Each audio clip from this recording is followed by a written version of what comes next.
초대교회 당시 교회 안에서 그의 논란이 됐던 교리적인 문제는 예루살렘 교회 안에 있던 일부 유대인 출신 크리스천들에 의해서 야기되었습니다. 그들의 주장은 이방인들도 유대인처럼 할례를 받고 율법을 지켜야만 예수를 믿어 구원에 이를 수 있다는 것이었습니다. 말하자면 율법을 지키지 않고 할례를 받지 않은 채로 그냥 예수 믿는 것만으로는 구원에 이를 수 없다는 것이었습니다. 이러한 주장은 이방인을 선교하는 과정에서 적지 않은 갈등을 불러일으키게 되었습니다. 그런가 하면 그들 중 일부는 교회 허락도 없이 임의로 안디옥 교회까지 찾아가서 자기들의 주장을 가르쳤습니다. 그로 인해서 안디옥 교회 안에도 논란이 일어나게 되었던 것입니다.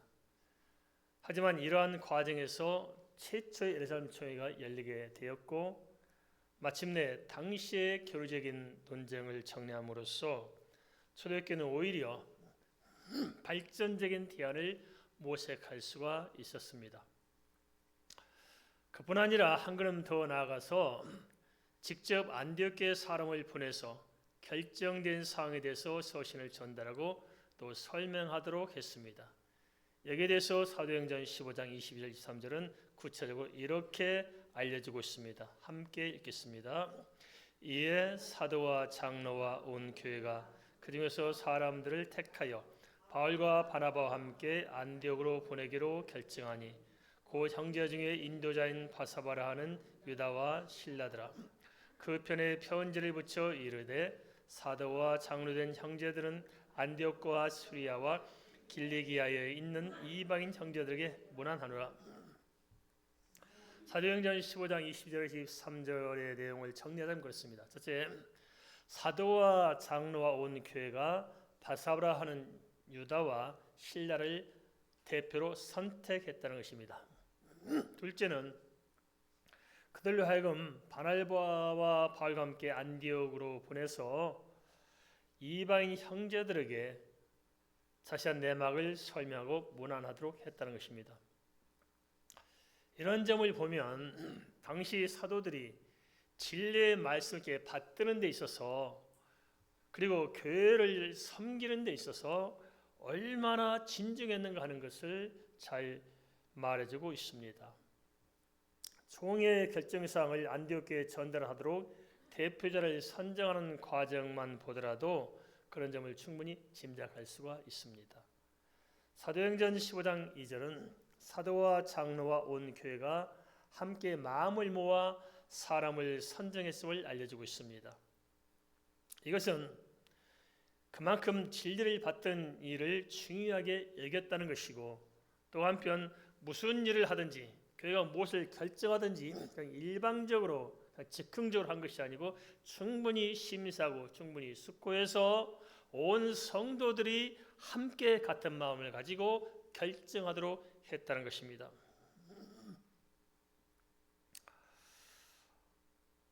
한편으로 생각해 보면 안디옥에서 온 바나바가 있고 바울이 있으니까 그들 손에 서신을 전달해도 되었을 것입니다. 그런데 그러지 않고 최대한 배려해서 바나바라고 하는 유다와 실라를 택해서 함께 보낸 것을 보더라도 당시 이 사도들이 생각하고 있고 이렇게 섬김을 다하는 또 하나님 앞에서 합당을 찾아내는 그 품격이 굉장히 깊이가 있고 잘 다듬어져 있음을 볼 수 있습니다. 그렇다면 그렇게 격식을 갖춘 구체적인 이유는 무엇일까요? 그것은 총회의 결정에 대해서 안디옥 교회가 특별히 이방인들이 신뢰하도록 하고자 한 것이고 또 당시 예루살렘 교회는 그 유대인들이 중심으로 되어 있고 안디옥 교회는 이방인들이 중심으로 되어 있었습니다. 그렇기 때문에 뭔가 모르게 벽이 있을 수 있고 격차가 있을 수 있었는데 먼저 예수 믿었던 예루살렘 교회 사람들이 더 낮아지고 자신들을 낮춰서 같은 눈높이를 맞추고 이방인들에게 찾아가도록 함으로써 교회는 예수 그리스도 안에서 하나됨을 이렇게 깨닫게 했습니다. 이로 인해 결과적으로 총회가 파송한 신라는 바울의 2차 선교 여행의 동역자가 될 수 있었던 것입니다. 그러면 당시 사도들은 성령의 인도를 얼마나 잘 받았는지 알 수 있습니다. 사람의 생각으로 그냥 즉흥적으로 결정해서 하지 않고 충분히 기도하고 충분히 생각하고 그리고 서로 대화하고 서로 함께 풀어서 하나님의 말씀에 정말 진지하게 나아갈 수 있는 모습, 그리고 교회를 대하거나 사람을 대하는 데 있어서 함부로 하지 아니하고 깊이 있게 생각할 수 있다, 이런 점을 보면은 참 크리스천으로서의 품격을 우리가 엿보시지 않겠습니까? 예수 믿는 사람 참 이와 같아야 되면 참 멋있잖아요, 그죠? 뭔가 좀 겸허하고 또 사람을 대하는 그 태도를 보더라도 뭔가 모르게 남다른 그런 점들, 이게 바로 크리스천을 우리가 생각할 때 참 우리가 본받을 집 아닌가 싶습니다. 요즘 우리가 좀 생각하면 안타까운 것이 너무 가벼워요, 그죠? 너무 가볍고 너무 애곡되어 있고 너무 날카롭고 천방지축이가 참 많습니다. 크리스찬 나오면 이런 데서 보시는데 크리스찬들이 너무 복음보다 이념적일 수 있고 크리스찬들이 너무 이기적일 수 있고 제멋대로고, 그러나 당신은 달랐습니다. 참 크리스찬들이 뭔가 예수의 향기가 있고 거룩한 모습이 삶 속에 그대로 배어 있었던 것입니다.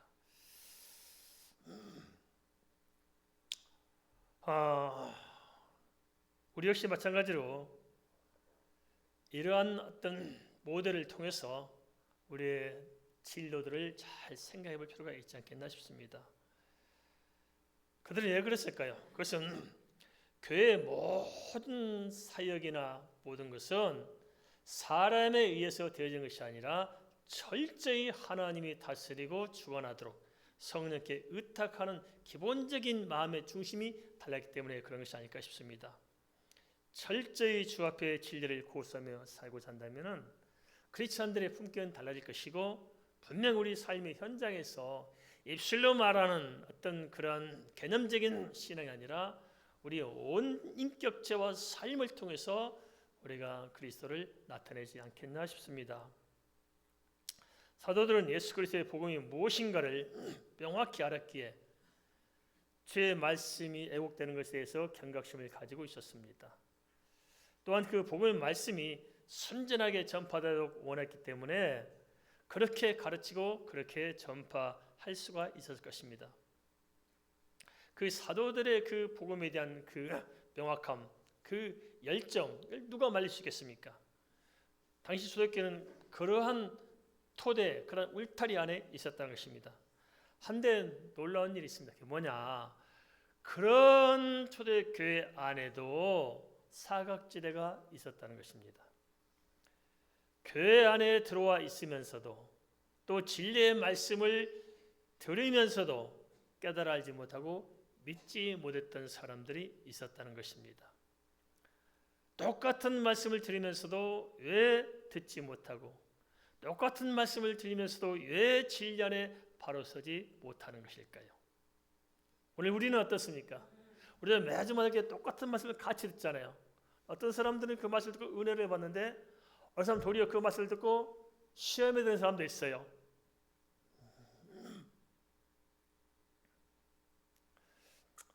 뭐 시험에 들건 은혜를 받건 관심이 있어 그럴 줄 압니다.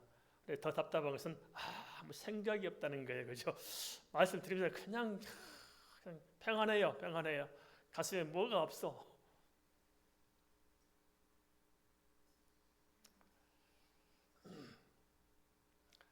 그 기본적인 이유를 당시 유대인들을 통해 볼 때 자기들의 어떤 편견, 기존에 했던 신앙적 어떤 종교적인 어떤 아집들, 그런 것들을 버리지 못하기 때문이 아니었겠습니까? 우리는 그렇지 않습니까? 우리는 끊임없이 버리고 새로워져야 되는데 우리는 새로워지는 것에 대해서 두려움을 가지고 있는 것 같습니다. 무조건 뭔가를 고수하려고 붙들고 있어요. 그러나 크리스찬들은 날마다 죽고 날마다 살아야 합니다. 동의하십니까? 날마다 죽고 날마다 사는 것입니다. 그래야 우리가 생동감 있고 생명력을 가지고 우리가 활기차게 신앙생활을 할 수 있을 것입니다. 이러한 문제는 교회 역사를 통해서 지속적으로 반복되어 왔고 오늘날도 마찬가지로 교회 안에 내재된 어떤 보이지 않는 문제가 아닌가 싶습니다. 그런 걸 통해서 보면 안타까운 게 뭐냐면 바른 진리에 세워져야 되는데 진리에 세우지 못하고 뭔가 유사복음을 가지고 그걸 진리처럼 착각하는 것이 아닌가 싶은 것입니다. 이런 점을 염두에 두고 1.3 총회는 안디옥교에 보내는 서신에 그 점을 명확히 밝히고 있습니다. 다시 한번 사도행전 15장 24절에서 27절 말씀을 같이 읽겠습니다. 들은즉 우리 가운데서 어떤 사람들이 우리의 지시도 없이 나가서 말로 뇌를 괴롭게 하고 마음을 혼란하게 한다 하기로 사람을 택하여 우리 주 예수 그리스도의 이름을 위하여 생명을 아끼지 않은 자인 우리가 사랑하는 바나바와 바울과 함께 너에게 보내기를 만장일치로 결정하였노라. 그리하여 유다와 실라를 보내니 그들도 이 일을 말로 전하리라. 사도행전 15장 24절 27절 말씀은 그동안의 배경과 경과 절차에 대해서 자세히 언급해주고 있습니다. 여기서 어떤 사람들은 예루살렘 교회 안에 있는 유대인 출신 크리스찬들 중에서 믿음만이 아니라 할례와 율법을 구원의 조건에 포함시킨 자들을 가리키고 있습니다. 이들은 사도들의 허락도 없이 무슨 열심이 있길래 안디옥 교회까지 쫓아가서 다른 마음을 품고 어떤 자기들의 주장을 그들에게 주입하고자 그렇게 했던 것입니다. 그런데 이러한 일은 번번이 교회 안에서 무리를 일으켜 왔습니다. 베드로후서 2장 1절에서 이렇게 기록하고 있습니다. 그러나 백성 가운데 또 한 거짓 선지자들이 일어났나니 이와 같이 너희 중에도 거짓 선생들이 있으리라. 그들은 멸망하게 할 이단을 가만히 끌어들여 자기들을 사신 주를 부인하고 임박한 멸망을 스스로 취하는 자들이라. 교회 안에 거짓 선지자들이 있다는 것입니다. 참 이게 문제입니다. 교회의 문제는 사실상 목사들의 문제입니다. 그래서 목사들의 문제. 목사들이 제대로 하면 교회 문제가 있겠습니까? 그런데 저를 비롯해서 목사들이 문제. 종신대학원에서 성교대학원장을 했던 한경철 박사님이 지금 돌아가시 몇 년 전에 만나서 이야기했더니 그분이 그러더라고요. 이런 점들 많이 아파하면서 하는 말이 그럼 어떻게 하면 좋겠습니까? 제가 했더니 목사들 전부 모아서 몽둥이로 야구방망이로 엉덩이를 100대씩만 때리면 한국교회 변화될 거라고 그러시더라고요. 그래서 제가 그럼 목사님부터 하십시다. 은혜를 받아야죠. 목사들도. 목사들이 은혜를 선포하지만 사실 은혜를 못 받는 게 너무 많잖아요.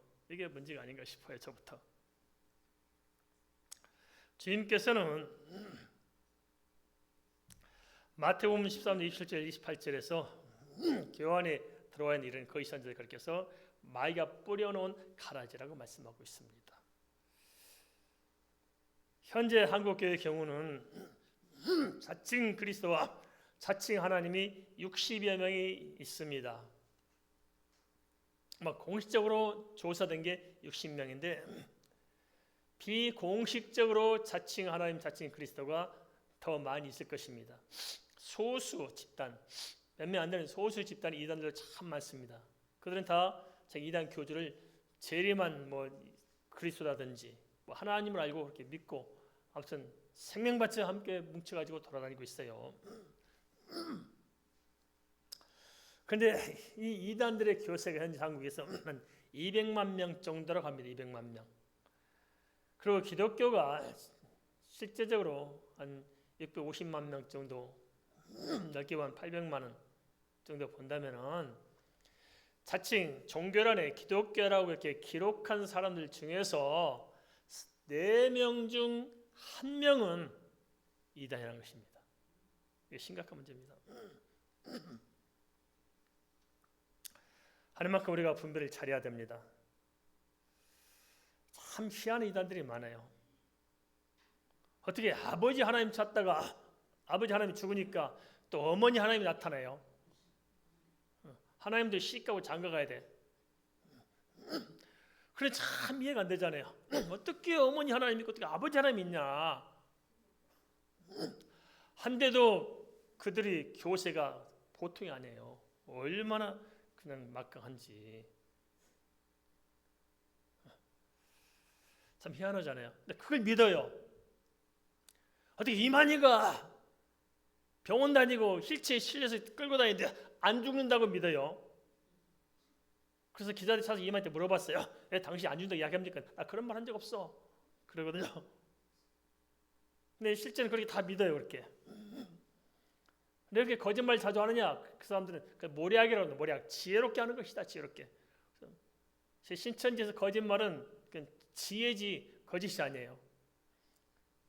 그런데 그렇게 쫓아다녀 열심히. 이단들의 특징은 도덕적, 윤리적으로 부패한다는 것입니다. 김포 어느 신천지 집단에서 전도를 많이 한 여자가 하나 있었습니다. 그 전도사라는 뭐라나. 그 사람 어떻게 전도한 줄 아십니까? 남자들 꼬셔서 일주일 내내 며칠 밤 같이 자요. 그리고 사랑에 빠지도록 만들어서 끌고 와.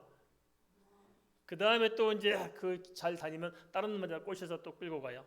한 남자가 그 사실 알고 분노를 느껴서 이렇게 오픈했어요. 그렇다고.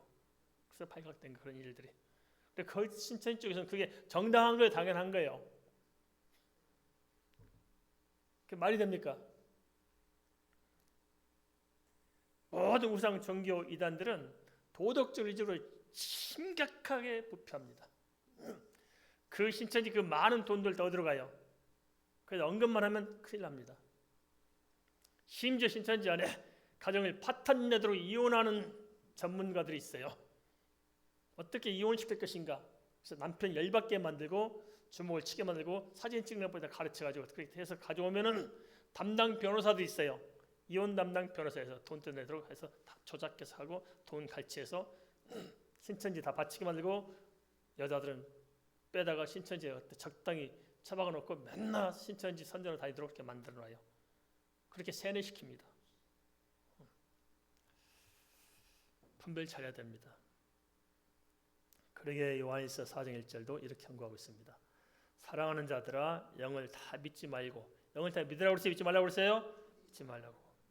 오직 영들이 하나님께 속하였나 분별하라. 많은 거짓 선지자가 세상에 나왔습니다. 도대체 왜 분별을 못하고 이단에 빠지는가 싶지만은 참 영적인 일은 하나님의 은혜가 아니면 어쩔 수가 없습니다. 당시 안디옥 교회 안에는 바울과 바나바 같은 정말 탁월한 하나님께서 직접 쓰시는 귀한 종들이 있지 않습니까? 에스라임 교회 안에도 야고보와 베드로 같은 신실한 예수님의 제자가 있었습니다. 그럼에도 불구하고 그들의 지도에 잘 따라가지 못하고 겉도는 사람들이 있었던 것입니다.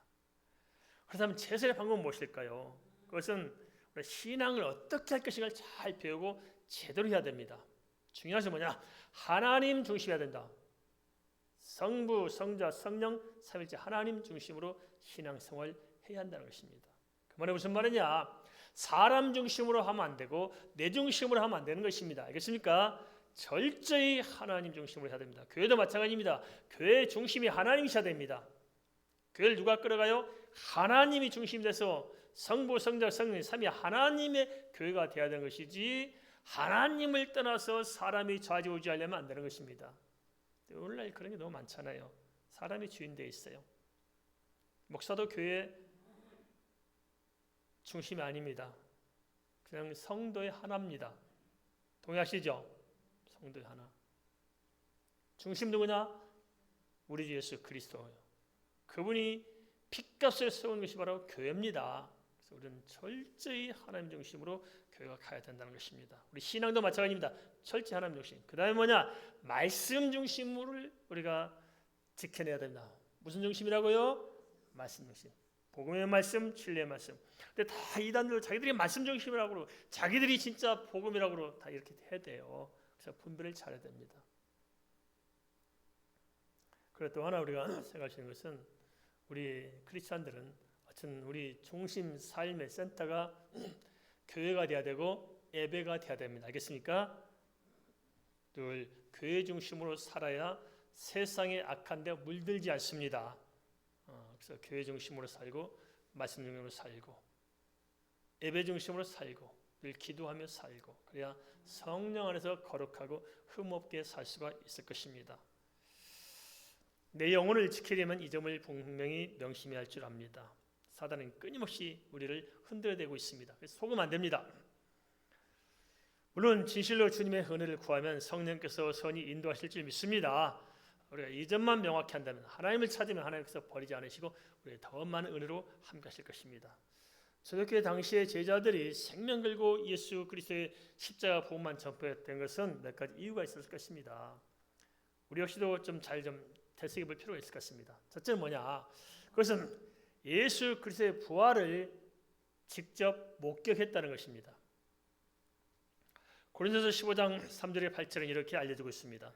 내가 받은 것을 너희에게 전하오니 이는 성경대로 그리스도께서 우리 죄를 위하여 죽으시고 장사 지낸 바 되셨다가 성경대로 사흘 만에 다시 살아나사 게바에게 보이시고 후에 12 제자에게와 그 후에 500의 형제에게 일시에 보이셨나니 그 중에 지금까지 대다수는 살아있고 어떤 사람들은 잠들었으며 그 후에 야고보에게 보이셨으며 그 후에 모든 사도에게와 맨 나중에 만삭되지 못하여 난 자와 같은 내게도 보이셨느니라. 물론 사도 바울은 나중에 다메섹에서 환상 중에 예수님을 만났지만 기록상으로만 보더라도 실제로 500명 이상이 육안으로 주님을 목격했습니다. 주님께서 이렇게 부활하시고 승천하시기까지 40일 동안 함께 제자들과 거하면서 나타나셨잖아요. 그러면 얼마나 많은 사람들이 보았겠습니까? 우리가 이렇게 말하면 어떤 사람은 그렇게 이야기할게. 그게 무슨 역사의 사실이냐? 그냥 신앙 고백으로 이렇게 만들어 온 것이지. No, 아닙니다. 당시 역사가 있었는데 요세푸스라는 역사가 있었는데요. 요세푸스는 유대 사람으로서 로마를 위해서 봉사하고 살았던 사람들. 로마에 속해서 유대 역사를 기록했던 거예요. 그 유대 역사 속에서 요세푸스는 하나님을 믿는 사람도 아니었습니다. 예수 믿는 사람이 아니었어요. 그런데 그가 역사적으로 역사를 기록했는데 바로 예수님의 부활 사건과 그 당시 있었던 예루살렘의 사건들을 기록하고 있습니다. 이게 무슨 말이냐? 예수 그리스도의 십자가와 부활과 이 실적인 사건은 성경만 말하고 있는 것이 아니고 일반 역사에서도 기록하고 있고 지금까지 알려지고 있다는 사실입니다. 그러면 예수님께서 십자가에 죽으시고 부활하시고 승천하신 것은 사실일까요? 아닐까요? 사실이란 겁니다.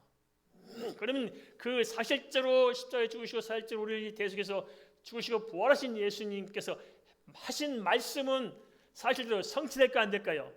성취되는 것입니다. 둘째, 제자들은 오순절 성령 강림을 통해서 주님께서 말씀하신 모든 언약이 사실적으로 성취됐음을 깨달은 것입니다. 우리도 마찬가지입니다. 아무리 이렇게 귀로 들어도 안 믿어진 것은 우리 가운데 성령이 역사해야 되는데 그것이 안 되기 때문에 우리 속에 역사하는 부분이 없는 것입니다. 성령 받읍시다. 할렐루야. 성령 받읍시다. 성령 받아야 돼요. 성령 받지 않고서는 깨달아지지 않습니다. 우리가 머리가 맹해서 못 깨닫는 게 아닙니다. 정말 똑똑하고 잘난 사람들이 이단들이 너무 많아요. 똑똑하고 잘난 사람들이 다른 종교에 얼마나 많이 들어가 있냐고요. 인간의 지적인 이 능력의 문제가 아닙니다.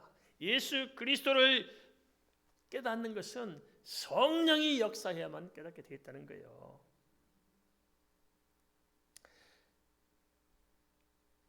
그래야 실제로 주님께서 말씀하신 언약을 우리가 분명히 알 수 있을 것입니다. 요한복음 14장 26절에 이렇게 말씀하고 있습니다. 보혜사 곧 아버지께서 내 이름으로 보내실 성령 그가 너에게 모든 것을 가르치고 내가 너에게 말하는 모든 것을 생각나게 하리라. 그리고 사도행전 4절에서는 승천하시기 전에 또 이렇게 당부하셨습니다. 사도와 함께 모이사 그들에게 분바에 이르되 예루살렘을 떠나지 말고 내게 들은 바 아버지께서 약속하신 것을 기다리라. 주님께서 얼마나 잘 가르치셨어요. 그럴지라도 제자들도 성령 받아야 됩니다. 우리가 말씀을 얼마나 많이 배웁니까? 그래도 성령 받아야 됩니다. 알겠습니까? 지식으로 배운다고 끝난 게 아닙니다. 지식으로 배운 말씀 위에 성령의 기름을 부어야 장작이 불에 타듯이 우리 속에 성령의 역사가 있고 하나님의 능력이 있고 믿음이 주어지는 것입니다.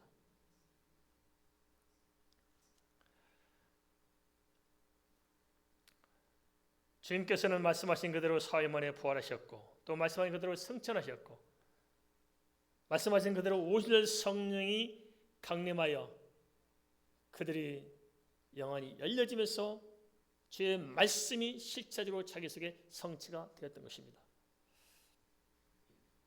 그러기에 예수 그리스도의 제자들은 주님의 말씀이 의심 없이 믿어졌고 분명히 깨달아 알았기 때문에 그 구원의 복음을 끝까지 붙들고 생명을 내 던져서라도 전파하지 않고서는 견딜 수가 없었던 것입니다.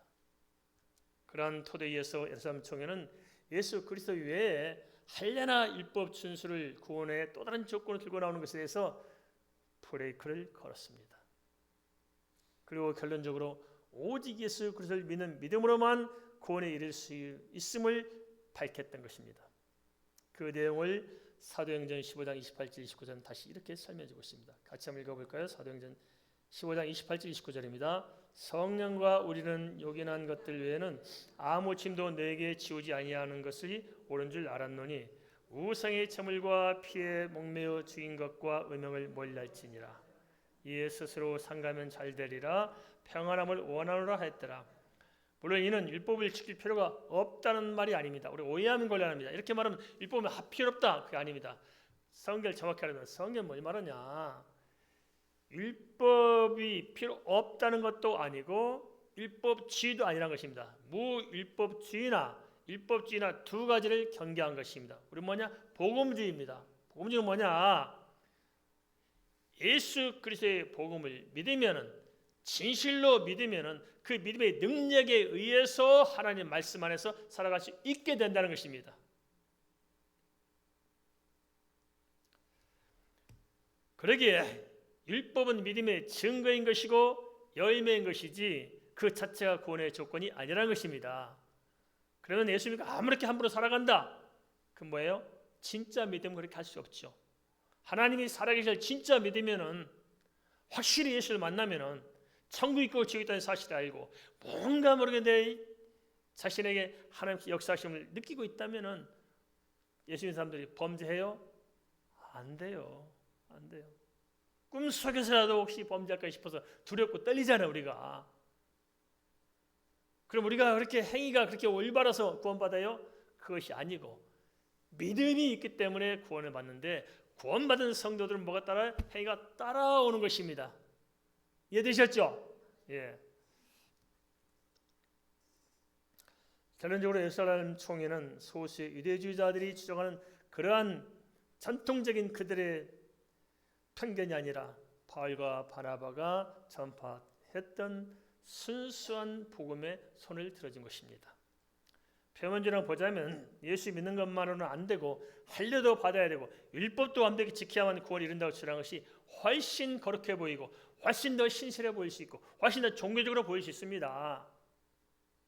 이렇게 와서 그냥 예배하는 것보다도 그냥 우리 몸에 그냥 휘발유를 뿌리고 몸에 불을 붙여서 막 주여 받으시옵소서 얼마나 대단합니까?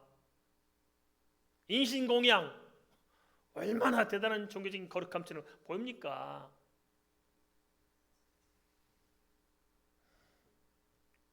하지만 그러한 주장이나 그러한 형태는 복음이 아니라 종교인 것입니다. 구원 없는 종교란 것입니다. 우리는 인간이 어떠한 존재이고 내가 도대체 구원받을 수 없는 이유가 무엇인가 하는 것에 대해서 그 근본적인 원인을 생각할 수 있어야 합니다. 그리고 인간이 하나님 앞에서 살아갈 수 있는 능력은 어디서 오는 것인지를 알아야 합니다. 하나님을 떠난 인간은 죽은 영혼으로 전적으로 부패하고 전적으로 타락해서 스스로의 노력으로는 절대 구원에 이를 수가 없을 것입니다. 따라서 하나님께서는 예수 그리스도의 대속을 통해서 오직 믿음으로 구원에 이르도록 작정하신 것입니다. 이 인간을 창조하신 하나님께서 인간을 구원하는 방법 또한 정해 놓으셨다는 것입니다. 어떤 게 좋습니까? 우리도 최소한 몸을 불태워서 들이지 못하더라도 다리 하나나 팔다리 하나 좀 잘라가지고 바쳐야 구원받는다면 좋아요, 싫어요? 그게 좋겠어요? 믿음으로 구원받는 게 좋겠어요? 팔다리 하나 잘라서 구원받는 게 좋아요? 믿음으로 구원받는 게 좋아요? 그런데 너무 쉽게 생각해. 믿음으로 구원받는다니까. 그죠? 너무 쉽게 생각해.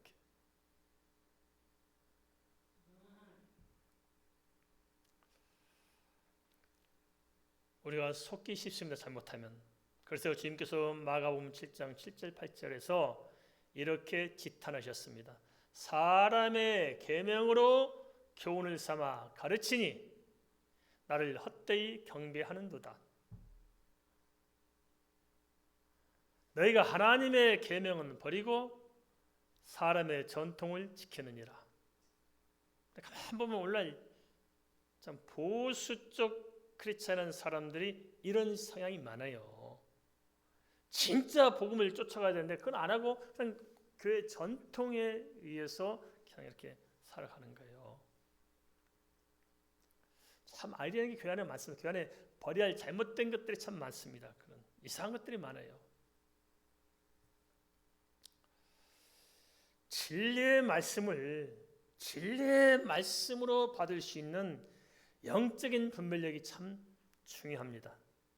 그 전통도 무시하면 안 되겠습니다만은 그러나 그 전통을 하나님의 말씀 위에 세워서는 안 된다는 것입니다. 분별을 잘해야 됩니다.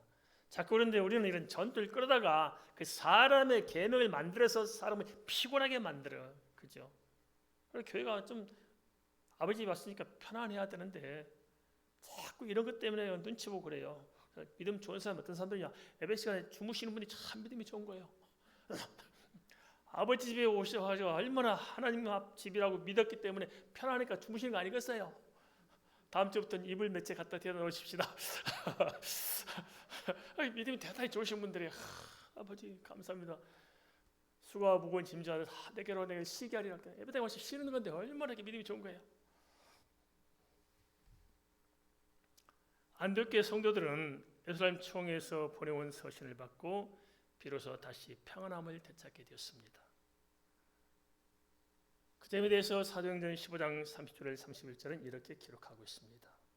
그들이 작별하고 안디옥에 내려가 무리를 모은 후에 편지를 전하니 읽고 그 이러한 말을 기뻐하더라. 그럼 안디옥교회 성도들이 예루살렘부터 전해온 편지를 받고 기뻐한 이유는 무엇 때문일까요? 그것은 할례를 받지 않아도 되고 율법을 다 지키지 못해도 구원과는 직접적인 관계가 없어서일까요? 물론 그런 측면도 있었을 것입니다. 하지만 더 근본적인 원인은 여러 가지 혼란을 겪었지만 그런 과정을 통해서 오히려 더 복음의 진리를 분명하게 깨달아 알게 되고 더 확신을 갖게 된 데 있지 않을까요? 마가복음 16장 18절에서는 무슨 독을 마실지라도 해를 받지 아니한다고 말씀하고 있습니다. 농약을 마셔도 괜찮다 이런 말이 아니고 여기서 말하는 무슨 독이란 것은 사상독, 이념의 독, 잘못된 세상의 가치관의 독, 우리가 그 속에 살아가고 있잖아요. 실제적으로 그럴지라도 진정 예수 그리스도를 믿는 믿음이 우리 안에 있는 자들은 거기에 물들지 않아요? 물리지 않는다는 것을 말하고 있습니다. 그래서 교회 전통과 자꾸 우기는 사람도 있고 이상한 것을 고집 부리는 사람도 있어요. 오래 심었던 사람은 자꾸 율법을 들고 사람을 정죄할 수 있습니다. 그럴지라도 해를 받지 않을 줄 믿습니다. 그러면 넓은 의미에서 일하는 기독교 공동체에 일어나는 온갖 미혹에 대해 다시는 속지 않고 진리의 든든히 서가기 위해서 필요한 것은 무엇일까요? 사도행전 15장 32절 35절은 이렇게 제시하고 있습니다. 같이 한번 읽어보겠습니다. 유다와 신라도 선지자라 여러 말로 형제를 권면하고 굳게 하고 얼마 있다가 평안히 가라는 전송을 형제들에게 받고 자기를 보내던 사람들에게로 돌아가되 바울과 바나바는 안디옥에서 유하며 수다한 다른 사람들과 함께 주의 말씀을 가르치며 전파하니라. 그 대화는 다름이 아니라 하나님 앞에 거짓없이 신실한 주의 종들을 통해서 참된 복음의 말씀을 깊이 있게 배워가는 것입니다. 어쩌다 안디옥교는 유대교의 틀에서 벗어나지 못한 유대인 출신 자칭 그리스도인들에 의해서 소란에 휘말리게 된 것일까요? 그것은 사실 알고 보면은 세계 선교를 감당하며 함께 힘을 모으고 은혜로 충만했던 안디옥 성도들조차도 알고 있는 모두가 다 진리에 굳게 서 있지 못했던 것입니다. 이게 맹점이 아닐까요? 그러한 상황을 간파했기에 선지자의 반열에 있었던 유다와 실라는 여러 말로 이방인 형제들을 권면했다고 말씀하고 있습니다. 오늘날로 말하자면 사경회를 열었다는 것입니다. 그뿐만 아니라 그들이 돌아간 이후에도 바울과 바나바는 계속해서 안디옥의 성도들을 말씀으로 나누게 했던 것입니다. 어찌하든지 말씀을 자세히 풀어서 가르치고 권면하여 진리의 터위에 굳게 세우고자 했던 것입니다. 교회가 할 일은 바로 이처럼 바른 복음을 전파하고 가르치는 것이 아닐까요? 그래서 단순한 교회는 복잡들어 가지고 이상한 쪽으로 몰아가지고 말씀 자체를 잃어버리게 하면 안 됩니다. 우리는 교회는 다른 건 다 포기해도 상관없어요. 다 포기해도 상관없고 중요한 것이 무엇인가, 중요한 일에 집중해야 됩니다. 마르다와 마리아, 표면적으로 보면 마르다가 열심히 있잖아요. 그러나 주님께서 누구를 칭찬하셨어요? 마리아를 칭찬하셨어요.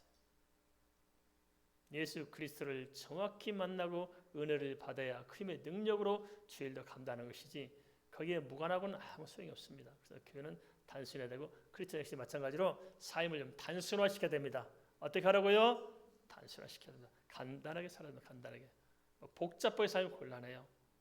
만나지 말아야 할 사람을 만나러 다닌다든지 하지 말아야 할 짓을 하고 다닌다든지 복잡하면 안 돼요. 다 정리하고 가지고 있는 것도 마찬가지로 다 정리해야 됩니다. 정리.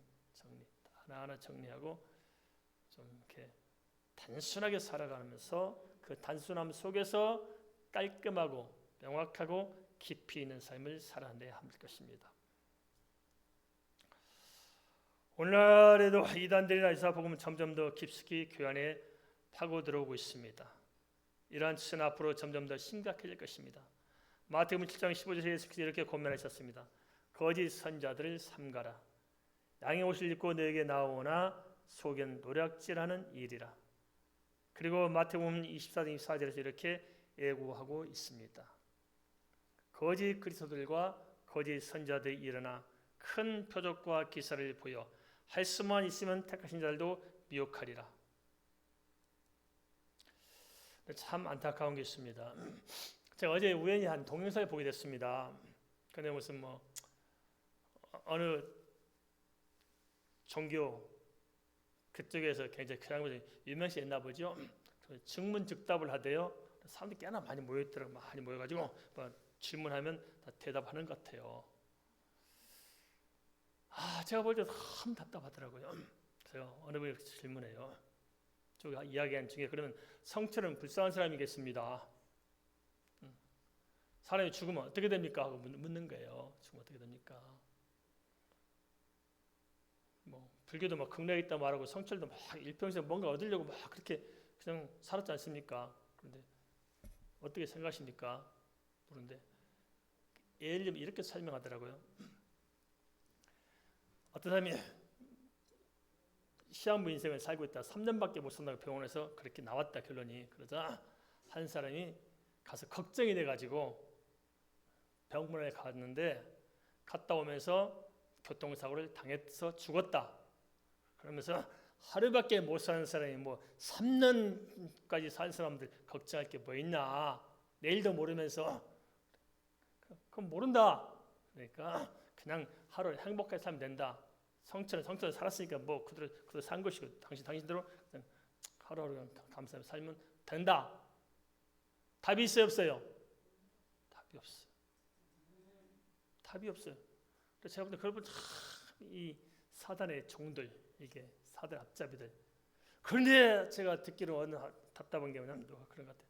어느 교회 아주 훌륭하신 목사님의 훌륭하신 사모님께서 거기 가서 직무직답에서 물어서 해답을 찾았다는 거예요. 참 가지가지다, 가지가지. 그럼 뭐예요 도대체? 그 사모하는 사람이 남편이 목사인데도 불구하고 그러면서 전도하고 다니고 그러면서 뭐 이렇게 열심히 하고 했어요? 뭐예요 도대체? 이게 바로 뻥튀기 신앙입니다. 알겠습니까? 뻥튀기 돼 있다고. 우리가 겉만 팍 불려지고 대단한 사람들 보이지만 뚜껑을 열고보면 그다시만의 믿음도 없다는 사실. 그죠? 믿음이 없는 거예요. 믿음이 많은 것도 없어요. 우리가 사실.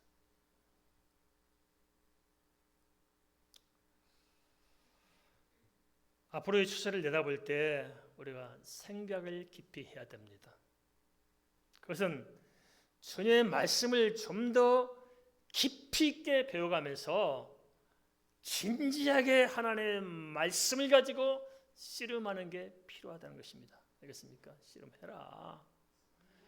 진짜 이게 사실이냐 아니냐, 진짜 예수가 그리스도냐 아니냐, 도대체 인간이라는 존재가 뭐냐, 죽음이 무엇이고 사는 것이 무엇이고 인생이 끝난 다음 세상은 무엇이냐 하는 것에 대해서 우리가 좀 고민하면서 우리 예수 믿어야 하지 않겠습니까? 그렇죠? 인생의 해답을 가져야죠. 해답. 우리는 순례자가 아닙니다. 해답을 가지고 사는 것입니다. 조금씩이라도 주님의 말씀을 배워나간다면 그 말씀들이 내 안에 쌓여서 성령 안에 발효되어 영적인 분별력을 가져다 줄 것입니다. 또 마침내는 영적인 능력과 믿음의 담력을 가져다 줄 것입니다. 물론 한순간에 되어지면 좋겠지만 속담에 이슬비에 옷이 전단 말이 있지 않습니까? 지속적으로 말씀을 배워나가다 보면 성령께서 역사하실 것입니다. 좀 바쁘시고 다들 그러시겠습니다만은 좀 말씀을 좀 우리가 함께 배워나가는 자리에 좀 계셨으면 좋겠습니다. 그죠? 그게 필요해요. 그러다 보면은 나 자신도 모르게 영적인 통찰력이 열려질 것입니다. 가장 중요한 것이 열려지는 것이거든요. 열려지는 거. 뭐 지식을 배우면 얼마나 배우겠어요? 열려져야 지식도 뚫어지게 볼 수 있는 지혜가 생기지 않겠습니까? 그런 통찰력이 주어져야 됩니다. 그게 안 되니까 지금 다 겉돌잖아요. 그게 주어져야 됩니다. 그럴 때 우리가 진리의 터에서 요동하지 않으리라 믿습니다. 말씀 생각하면서 함께 기도하겠습니다.